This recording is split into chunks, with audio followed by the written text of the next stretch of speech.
अयोध्या राम मंदिर का निर्माण केवल आस्था और भक्ति का प्रतीक ही नहीं, बल्कि ये एक शानदार इंजीनियरिंग का भी एक अद्भुत उदाहरण है। ये मंदिर 235 फीट चौड़ा, 360 फीट लंबा और 161 फीट ऊंचा होगा और एक बार पूरा होने के बाद मंदिर परिसर दुनिया का तीसरा सबसे बड़ा हिंदू मंदिर होने वाला है। दोस्तों, क्या आपको पता है कि इस मंदिर में लोहे या स्टील का एक अंश भी इस्तेमाल नहीं किया गया और इसके बाद भी ये मंदिर इतना मजबूत है कि कहा जा रहा है कि 1000 साल तक ये बिना किसी मरम्मत के ज्यों का त्यों खड़ा रहेगा। बस इतना ही नहीं, आप बस मंदिर की नींव को छोड़ दीजिए तो मंदिर का जो ऊपर का ढांचा है वो केवल पत्थरों से बना है और इन पत्थरों को आपस में चिपकाने के लिए किसी सीमेंट या दूसरी चीज का इस्तेमाल भी नहीं किया गया। ये पत्थर बस एक के ऊपर एक खास तरह से रख दिए गए हैं। पर सवाल यह है कि जहां आज के मॉडर्न जमाने में लोहे और सीमेंट के बिना किसी मजबूत इमारत की कल्पना करना भी मुश्किल है, वहां आखिर ऐसी कौन सी तकनीक का इस्तेमाल करके राम मंदिर को मजबूती दी गई है? और अगर इस क्षेत्र में भूकंप आता है तो क्या ये मंदिर उस भूकंप को सहन कर पाएगा? नमस्कार दोस्तों, मेरा नाम है आशुतोष और सबसे पहली बात, लोहे का इस्तेमाल आखिर क्यों नहीं किया गया? लोहे का इस्तेमाल न करने के दो कारण थे। पहला तो ये कि हिंदू मंदिर वास्तुकला में पारंपरिक रूप से लोहे और स्टील के उपयोग से परहेज किया जाता है, क्योंकि ऐसा माना जाता है कि लोहा मंदिर क्षेत्र के पवित्र वातावरण और ऊर्जा के प्रवाह को बाधित करता है। पर लोहे का इस्तेमाल ना करने का धार्मिक ही नहीं बल्कि वैज्ञानिक कारण भी है। भले ही लोहे से बनी इमारतें मजबूत होती हैं, पर लंबे समय में इसमें जंग लगने का खतरा रहता है और इसलिए लोहे से बनी इमारतों की उम्र 100 से 200 साल तक सीमित रहती है। पर जब हम बात कर रहे हो एक ऐसे मंदिर के निर्माण की जो 1000 सालों तक बिना किसी मरम्मत के ज्यों का त्यों टिका रहे, तो ऐसे में लोहे को इस्तेमाल करने का तो विकल्प ही नहीं बचता।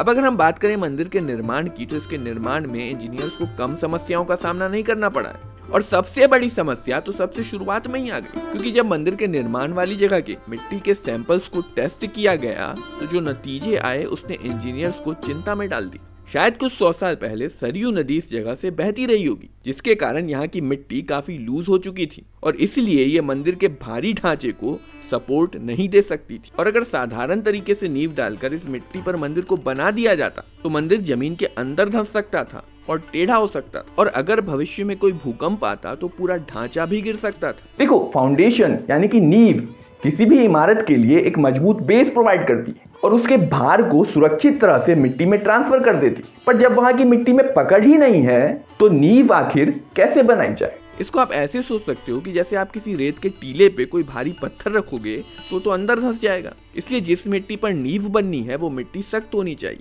दोस्तों, मुझसे अक्सर लोग पूछा करते हैं कि इंजीनियर्स का काम क्या होता है। यही काम होता है इंजीनियर्स का, किसी भी समस्या का सुरक्षित और किफायती समाधान निकालना। आईआईटी चेन्नई द्वारा निर्देशित इंजीनियर्स ने इस समस्या का एक नायाब समाधान निकाला और समाधान था री इंजीनियर्ड मिट्टी। मंदिर निर्माण वाली जगह की मिट्टी को 15 मीटर की गहराई तक खोदकर यहाँ की पूरी मिट्टी को ही हटा दिया गया और उसकी जगह पर री इंजीनियर्ड मिट्टी को डाला गया। 15 मीटर की गहराई कम नहीं होती है, ये एक 3 मंजिल इमारत की ऊंचाई है। असल में री इंजीनियर्ड मिट्टी एक खास तरह के मिश्रण जैसे कि राख और माइक्रोसिलिका से मिलकर बनी होती है। इस री इंजीनियर्ड मिट्टी को ऑन द साइट तैयार किया गया और सावधानी पूर्वक समतल बेस पर फैलाया गया। इसके बाद इसे दबा करके कॉम्पैक्ट किया गया और इसे कॉम्पैक्ट और समान रूप से फैलाने के लिए बुलडोजर का इस्तेमाल किया गया। कॉम्पैक्शन के बाद प्रत्येक परत को लगभग 14 दिनों के लिए सेट होने के लिए छोड़ दिया जाता है और इस दौरान इस री इंजीनियर्ड मिट्टी में कुछ केमिकल्स रिएक्शन होते हैं, जिसके बाद ये ठोस चट्टान की तरह बन जाती है। री इंजीनियर्ड मिट्टी की एक के बाद एक कई परतें लगाई जाती हैं और प्रत्येक परत अपनी निचली परत के साथ जुड़ती चली जाती है। फाइनली ये सभी परतें आपस में जुड़ जाती हैं और ये एक विशाल चट्टान का रूप ले लेती हैं। 15 मीटर गहरी तो बस इसकी नींव ही है। नींव के ऊपर 2.5 मीटर मोटी कंक्रीट की परत यानी कि राफ्ट डाली गई। इस राफ्ट का मेन काम होता है कि ये पूरे ढांचे के लोड को समान रूप से मिट्टी तक पहुंचाता है। ये एक्स्ट्रा परत एक मजबूत बेल्ट की तरह काम करती है जो मंदिर के पूरे ढांचे को एक साथ रखे रहती है और इसे किसी भी तरह के डिफॉर्मेशन या झुकाव से बचाती है। और इस राफ्ट के ऊपर करीब 1700 ग्रेनाइट के पत्थरों से 1.5 मीटर ऊंची प्लिंथ डाली गई। इस प्लिंथ की ही ऊपरी परत है जो मंदिर की फर्श बनी है, जिस पर लोग चल सकेंगे और इस प्लिंथ पर ही मंदिर के पिलर्स खड़े किए गए हैं। पर जैसा कि मैंने पहले बताया था कि मंदिर का जितना भी ऊपरी निर्माण है उसमें ना तो सीमेंट और ना ही लोहे का इस्तेमाल किया गया, तो सवाल ये उठता है कि इन पत्थरों को आखिर आपस में कैसे जोड़ा गया। इन पत्थरों को जोड़ने के लिए एक खास टेक्निक का इस्तेमाल किया गया जिसका नाम है इंटरलॉकिंग। इस तकनीक में इन शिलाओं में छेद किए जाते हैं और फिर इस छेद में पत्थर के टुकड़े डाले जाते हैं।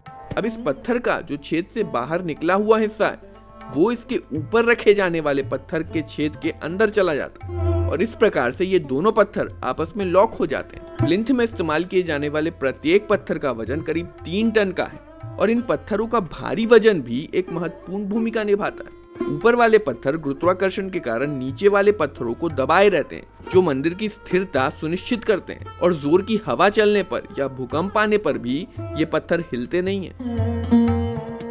तो मंदिर का ऊपरी ढांचा बनाने से पहले बनाई गई है इसकी मजबूत नींव के ऊपर राफ्ट के ऊपर ग्रेनाइट के पत्थरों की प्लिंथ बनाई गई है और इस प्लिंथ के ऊपर मंदिर के पिलर्स खड़े किए गए। और इतना सब करने के पीछे एक कारण है भूकंप। Central building research institute Roorkee को यह जिम्मेदारी दी गई थी कि वो ये सुनिश्चित करे कि जिस इंटेंसिटी के भूकंप भविष्य में आ सकते हैं, मंदिर उससे ज्यादा इंटेंसिटी के भूकंप को सहन करने में सक्षम होना चाहिए। और इसलिए नेपाल से लेकर अयोध्या तक पहले जितने भी भूकंप आ चुके हैं उनकी इंटेंसिटी को मेजर किया गया और इस इंटेंसिटी के आधार पर इसे लेबोरेटरी में सिमुलेट किया गया और उसके बाद ये तय किया गया कि मंदिर की नींव और राफ्ट कितने मजबूत होने चाहिए। तो मंदिर की फर्श तैयार होने के बाद इसके ऊपर मंदिर के पिलर्स खड़े किए गए और इसके पिलर्स भी पत्थरों के ब्लॉक से बने जिन्हें क्रेन की मदद से एक के ऊपर एक रखा गया। ऊपर वाले पत्थर जो हैं वो नीचे वाले पत्थर के खांचे में फिट हो जाते हैं। पिलर्स खड़े करने के बाद इन पिलर्स के ऊपर पत्थर से ही बने बीम्स लगाए जाते हैं। अब यहाँ पर आप देखो, अगर कभी भूकंप आता है तो वाइब्रेशन के कारण बीम और पिलर्स के बीच में स्लाइडिंग हो सकती है और बीम स्लाइड होकर गिर सकता है। पर इन बीम को स्लाइड होने से क्या रोक रहा है?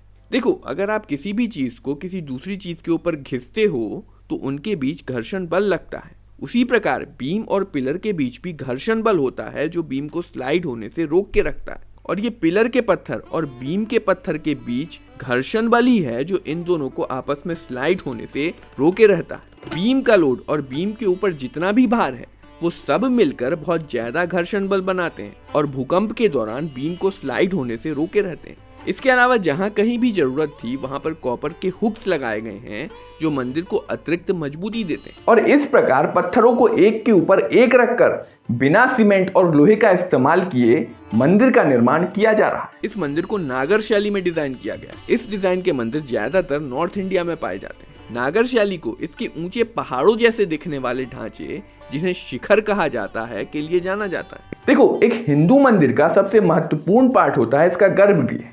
ये कमरे की तरह होता है और इसमें मंदिर के सबसे महत्वपूर्ण देवी देवता या भगवान की स्थापना की जाती है। और इसके आगे वाला जो एरिया है वो मंडप है। मंडप से ही होते हुए लोग गर्भगृह तक पहुंचते हैं। ये राम मंदिर का मुख्य शिखर है जो 161 फीट ऊंचा है और गर्भगृह के ऊपर है। गर्भगृह सबसे भीतरी कक्ष है जहाँ राम जी के शिशु रूप राम लल्ला की मूर्ति रखी जाएगी। गर्भगृह मंदिर का सबसे पवित्र हिस्सा है और केवल पुजारी ही इसमें प्रवेश कर सकते हैं। इसके अलावा इस मंदिर में 10 मंडप बनाए जाएंगे जिसमें से 5 ग्राउंड फ्लोर पर होंगे, 3 फर्स्ट फ्लोर पर और 2 सेकंड फ्लोर पर होंगे। इस मंदिर के ग्राउंड फ्लोर पे 170 पिलर होंगे जो मंदिर के पूरे ढांचे को सपोर्ट करेंगे। दोस्तों, ये वीडियो आपको कैसी लगी कमेंट करके जरूर बताइए और अगर आप भी इस तरह के 3D एनिमेशन बनाना सीखना चाहते हैं तो आज ही engineeringgf.com पे जाकर रजिस्टर करें।